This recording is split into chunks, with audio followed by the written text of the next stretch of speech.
Hi friends, welcome to travel dairy. ఈ week special ఏంటంటే శ్రీ కంఠేశ్వర దేవాలయం నంజన్గూడు మైసూర్కి అతి సమీపంలో 19 కిలోమీటర్ల దూరంలో మాత్రమే ఉందన్నమాట. మైసూర్ నుండి ఊటీ వెళ్ళే దారిలో ఉంటుంది నంజన్గూడు. ఇక్కడ ఏంటంటే అతి ప్రాచీనమైనటువంటి దేవాలయం అన్నమాట. నంజన్గూడులో శ్రీ కంఠేశ్వర ఆలయం అంటారు. అదేవిధంగా భారతదేశంలో కర్ణాటకలో హిందూ యాత్రాస్థలం నంజన్గూడులో శివుడికి అంకితం చేయబడినటువంటి పురాతన ఆలయం అన్నమాట. ఇది కావేరీ నదికి ఉపనది అయినటువంటి కబినీ నది ఉంది కదా, కబినీ నదికి కుడి ఒడ్డున ఉంటుంది. నంజన్గూడుని ఏమంటారో తెలుసా? దక్షిణ కాశీ అని కూడా పిలుస్తారు. ఇక్కడ అంటే మనకి కాశీ నార్త్ ఉత్తర భారతదేశంలో ఉంది.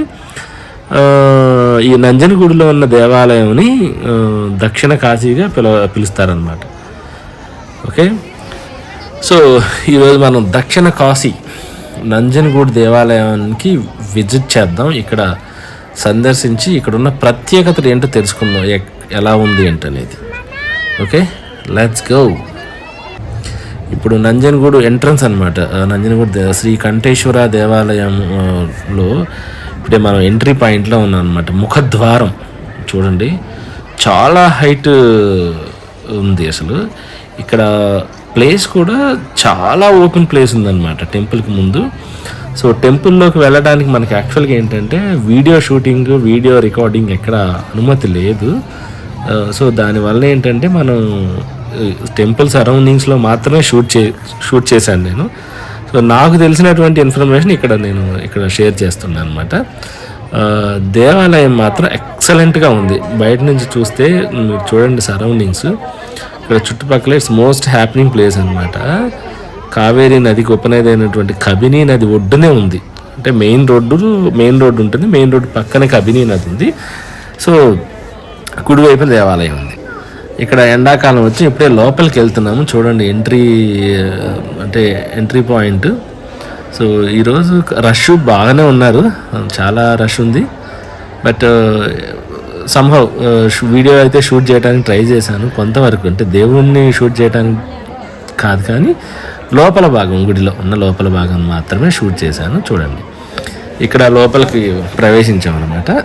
ప్రవేశించిన తర్వాత ఇక్కడ చూడండి ఎంట్రీ పాయింట్లో ఇక్కడ బసవయ్య ఉన్నారు. చూడండి, ఇక్కడ బసవ నంది. సో ఇదిగోండి, అదిగో నంది.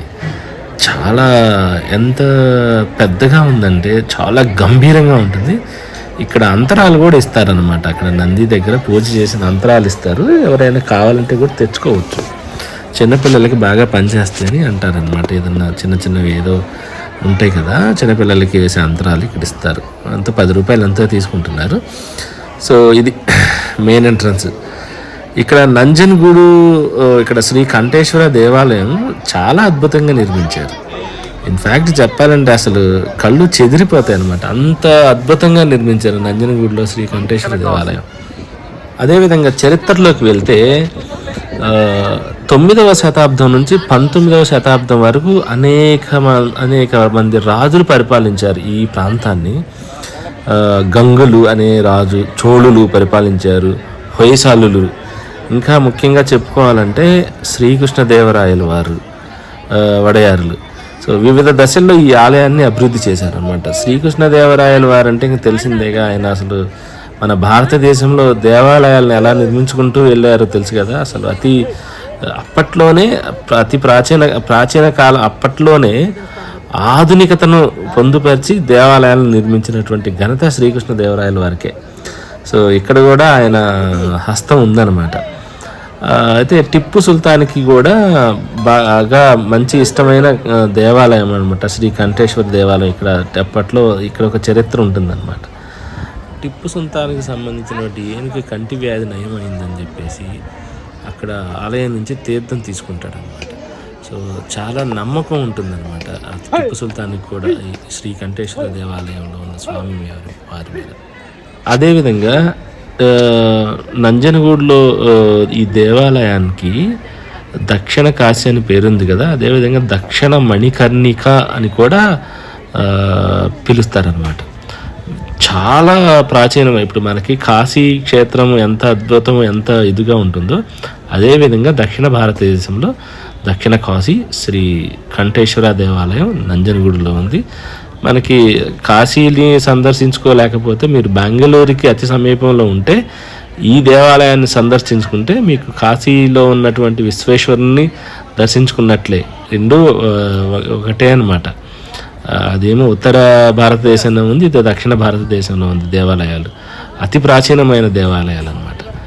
మీరు చూసుకుంటే చాలా ఆశ్చర్యచకితులు అవుతారు. అంత ఇన్ఫ్రాస్ట్రక్చర్ని అప్పట్లోనే బిల్డ్ చేశారంటే శ్రీకృష్ణదేవరాయల వారు, వాళ్ళకి మనం హ్యాట్స్ అప్ చెప్పుకోవాల్సిందే. జై హింద్.